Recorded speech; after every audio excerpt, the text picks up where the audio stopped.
often, but I still, hold him very close to my heart. And yeah, I think he Yeah. saved my life that day. And it was Wow. tough. It was tough. I can tell you, I never want to taste gun oil ever again. No shit. It's something that stays in your mouth forever. Fuck. It's No kidding. real. Yeah. It's real. So you said first attempt. So after this happened, how long and what was it the next thing that kind of led to another attempt? It wasn't very long, actually. We finally moved because I begged Amber to move out of Delhi. So we were there for like another 11 months after I was raped. And that was enough. well, like I wanted to Yeah. move the next day, right? Right. And Amber Yeah. didn't want to move because, her family was close to there. And so Right. finally we said, like, we got to get out of here. And we moved back to Sarnia because we knew some people there and it's comfortable there. And I got an interview at Imperial Oil. And so I was going to go work nights at the oil refinery. And so maybe start of a turnaround a little bit, but I was still using every day and still drinking every day. We just needed a fresh start. So that happened. And like 2 weeks later, we moved after like my first suicide attempt. And within the first week in Sarnia, I was on the outside of the balcony on her 8th floor. And I was ready to go, and she dragged me back, like gave me like a full Nelson and dragged me back over the... Really? and then I went to the hospital and went Wow. through a crisis center, and they treat you like garbage in there, like a criminal if you want to end your life. And Right. It's a pretty terrible situation. And Wow. stayed in observation for 3 days and didn't talk to anyone for 3 days, and then they just prescribed me medication. I abused that. Like, Right. I was like, "Oh, you're giving me sleeping pills? Perfect. Like, I Yeah. can crush those up and snort them. Thank you. Really? I don't have to pay for my drugs anymore." Wow. What a great program. So did Amber know that you were using through this whole time? No, I tried to keep it pretty. I think she knew something was up, but Yeah. I tried to keep it pretty low key from her because I was scared of what, I didn't want her to leave me because I was an addict, right? But I think Yeah. she probably knew something was up. Sure. Because it's pretty tough to hide crystal meth, right? It's pretty tough to hide, like, when you're doing blow all the time. And like I told her that I had a job, and I really didn't have a job. I was getting into crime, like identity theft and fraud, and Right. that ended up in I got away with stealing a lot of money. Yeah. And I'm not proud of that at all, but that's how I fueled my addiction. And Yeah. I got to a point like it was over $250,000 that I'd stolen and had nothing Wow. to show for it. I had no teeth left. I had scabs all over my arms, and Fuck, man. that's the way it kind of went. So you went through obviously a shitload in a short period of time. Yeah. So you tried once by shotgun, once to jump off the balcony. Your girlfriend saved you. Your buddy saved you. Yeah. What sort of was the next step after you've gone and you've tried to get recovery one time at this point? At this point, just one time, yeah. So then that's kind of what introduced me to. I got sentenced to 55 days in a treatment center in Hamilton, or go to jail. So I, pulled the addiction card, even though at that point, like I was like, I'm not an addict. Right. I just didn't believe that I was, and even knowing, that I'd spent that much money on drugs, I didn't believe I was an addict still. Right. So I went to this treatment center in Hamilton, and that was my first time ever going to treatment, and I was like, this ain't for me. Like, Right. These guys live under a bridge. Sure. Like I live in my house with my girlfriend. Right. So that was kind of my first. So you were just comparing yourself to the people that were a little worse at that time. Yeah, and I compared myself right out the door. Right. Really. Yeah. And that's, I think, how recovery works. You can't compare yourself. You got to identify with other people and not compare. Right. I think that's what really was a switch for me later in life. But at that point, I just wasn't ready Fair enough. to get sober. So I went to work on. Me and Amber were struggling a lot because she didn't like that I had stolen $250,000. Yeah. It's kind of a tough thing. She didn't know. So this was while you were between, was it between the first and the second attempt that you sort of weren't working and started racking up this identity theft and stealing money sort of thing? It started then, just after the first one, because I was like, I didn't know how to get drugs, and I needed to get drugs. I wanted to keep it kind of low key, and right. I did some shady shit. Sure. You know what I mean? So do you think a lot of the crime that goes on, sort of low-level crime, is to fuel addiction? Oh, 100%. Yeah. Yeah, for sure. And you've seen it firsthand. Yeah, firsthand. So I think that's what fueled it, really, was that there was a little bit of a thrill, and I knew that if I got a certain amount of money that I could get a certain amount of drugs. And that's the only thing I associated with money was drugs. Like, I didn't associate it with diapers or... I had a son. We had a son a year after I was molested, and I I'm not proud of this at all, but like 3 hours after he was born, I had like an 8-ball of cocaine in me because I was so like wrapped up in my addiction, right? Right, like, I left a brand new baby at the hospital. Yeah, sure. A brand new mom at the hospital, so I could go get high. Well, and sometimes that's tough to deal with when you have this stuff going on in reality and you're trying to escape it so heavily. A baby coming into your life is something that will push you towards an 8-ball. Oh, man. Did it ever. Yeah. Did it ever. I wasn't a very good dad to Nathan. I know that. Like, I definitely wasn't a very good dad to him. How old is Nathan now? He's 10. He's 10? Yeah, he'll be 10. Yeah. And I haven't been in his life for a while now, and it's probably for the best. Like at the time that, you know, that me and Amber broke up, because I was so wrapped up in addiction that I couldn't get sober for Nathan, and I couldn't get sober for Amber, and I couldn't get sober for myself at that point, right? So I think that was, I didn't want him to grow up with an addict dad and like someone in active recovery, and his mom isn't. I mean, Amber's, I don't even know where they are now. So really, that's a tough thing, but that's another. I mean, that's probably another podcast. You know? Yeah, sure, a whole other podcast. Yeah, I want him to know that I love him and that I'm his dad and that I'm proud of him. Sure, I want him to be proud of me. Yeah.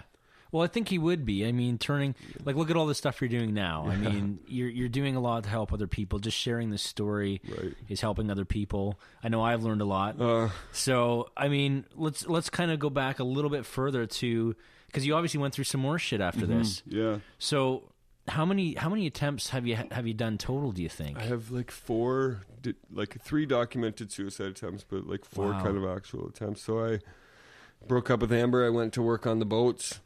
Yeah. I went to work on a tugboat. It was awesome. Great experience. I could drink all day. Season ended and I was like, oh shit, like I have no home to go to. Yeah. Like what's going to happen now? So being the addict that I was, I shacked up with a girl like instantly just so I could have a house. Yeah. You know what I mean? I fell in love with someone who I didn't really love. And so we were together for 2 years. And was she using drugs as well? Or she drank a lot. She drank. Yeah. So she just kind of keep you company while you drank. Yeah. And that was it was cool enough for me. And so things were going on inside my brain, right, about this sexual assault. Like, how do you tell a girl that, like, you're sexually assaulted? And, like, when you don't want to have sex and you can't explain to her that you're going through, like, triggers. Right. Like, that was super tough. And so I got to a point where I was taking sleeping pills to shut off some nightmares that I was going through. And I just told her that I was just going through some, like, life stress stuff and I needed to take these sleeping pills. And so I remember June 15th, 2010, it was my last suicide attempt. I went and like filled a prescription of Seroquels, like 80 pills, and I took 80 sleeping pills. And I Holy drank shit, 40 Gibsons. Wow. I went for a walk, and it sucks, like, and I feel so bad about this, but her like 12-year-old little sister found me in a ditch coming home from school, like on their school bus. She's like, hey, it's my sister's boyfriend, and like a school bus full of kids. So I called an ambulance, and like, this is all just documented stuff on my, like, medical records. Like, my heart rate was 7 beats a minute when they found me. 7 beats a minute? And, like, they had to defib me, and so I have, like, a heart arrhythmia now from that. Like, really? I woke up in the hospital being, like, so fucking mad. No kidding. So mad that I couldn't do it. Like, I was like, I can't even do this. Well, I think it's perfectly clear now that you're here for a reason. Like I think so. Yeah. I'm pretty sure. I think after, all these suicide attempts and people keep bringing you back, there's a reason there for must you be. Yeah. I was like, fuck, come on. Like, I can't even do this. So I really put all my energy at that point into drinking because I wanted to drink myself to death. Right. And that was kind of, I moved out. I moved into my 92 Honda Accord and I became homeless. So you're homeless, and how long was this after the ordeal with the coach, the president of the hockey association? So I was 26, so it was 5 years after. So 5 years you'd been kind of running away from this whole experience. Not telling anyone, You've been burying this whole thing, self-harming, self-medicating, and just trying to keep this all to yourself for 5 years? Yeah. Fuck. And it was tough. It broke me. Yeah. It finally broke me, and I was okay living in my car. It's a tough thing. Like, and I think now, looking back, like, I'm so damn proud of myself that I don't live in my car and, like, that I love paying rent. Yeah, like, sure. I love seeing approved when I pay rent. Yeah. It's the greatest feeling ever. Yeah. It was such an interesting time. I went to a treatment center, and that was kind of the last place that I had to go for treatment. I relapsed afterwards, but it was like the last treatment center I had to go here in London, and they really helped me just learn about my addiction and learn about what fueled it, and that I had to talk about the sexual abuse, and then I had to talk about the trauma that was kind of underlying and fueling this. Who was the first person that you told about the sexual abuse? I told Theo Fleury. Really? He was the first person? Yeah. No kidding? Yeah. So, and how long ago was that? Oh, man.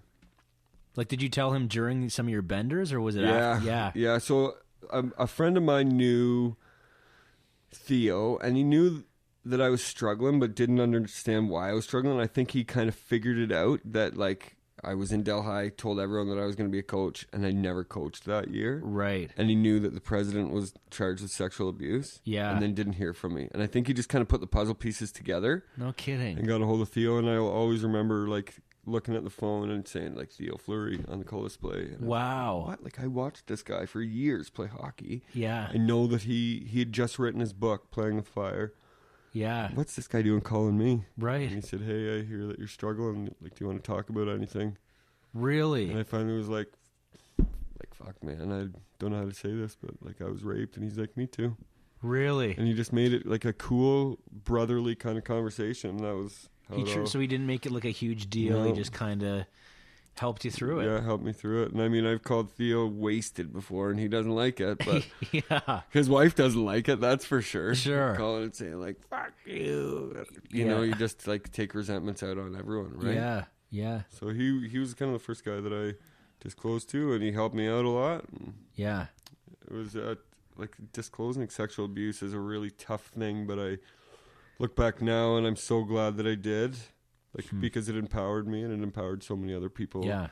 To even if you haven't been through sexual abuse, just to talk about any trauma or any stuff with recovery, right? Like, right. I think most addicts don't just wake up and say, hey, I'm going to try heroin today, see if it's for me. Right. There's a reason behind it. There's a reason behind it, and they're trying to escape a lot of things, and that's certainly what I was trying to do, was escape some sort of pain. And then I told people, and it got a little bit easier and a little bit easier, and it was on and off, and Theo gave me a wicked opportunity to go out west and coach the Calgary Royals, a junior B team that's pretty historic in Canada. Yeah. So that was the first time I was back on the ice in 5 years. And how was that when you got back out there? Crazy. Yeah. I went for my interview, and, like, the guy who interviewed me knew who I was, and he'd known my story. He said, like, I'll meet you in the biggest Walmart parking lot, like, with 1 million people around. He's like, I want to make sure you're safe. Sure, yeah, 100%. Like 100%. And he was such a cool guy. And, you know, we went on, and I think our record that year was like 27-4-4. Like, we only lost 4 games. And wow. It was unbelievable. And we won that championship. And I finally was like, I have my power back. Like, you're not going to take hockey away from me ever again. Right. And I've refueled your passion for the game. Yeah. And I've been pretty successful. Yeah. Since 100%. Yeah. I love coaching. I'm coaching now. And yeah. Who are you coaching now? I coach the London Junior Knights. That's awesome. The midget team. Yeah. And awesome. We're in the Alliance Finals right now. We just had a berth in the Alliance Finals. So it starts tomorrow night against Kitchener. Very cool. It's pretty cool. I'm pumped. I don't usually have a beard, right? But this is the playoffs, and it's so itchy. Like, it's so unbelievably itchy. Oh, you get past it, buddy. You get past it. You get past it, then it doesn't even bother you. Then it doesn't matter, right? Yeah, not at all. Cool. Yeah, so this is the first year I've done this with my beard as well. So this is new to me, but I don't mind it. My daughter doesn't like it. That's the only reason I'd shave it, actually. She said, Daddy, next time you come up, that better be gone. So I'm enjoying the last little while with it. Right but I'll dedicate it to your playoffs. Awesome. So you can have my beard too. That. Yeah. I like that. So, man, after you've gone through everything, like, you're doing some really exciting things. You're always sharing on social media some really positive, empowering stuff. So there is light at the end of the tunnel. There is, yeah. Do you feel like you have an appreciation for life now? Is it still as difficult, or do you get up every day as kind of like grateful that you're here? I try to. Yeah, I know. I try to. Life's still going to happen, right? And right, so, yeah.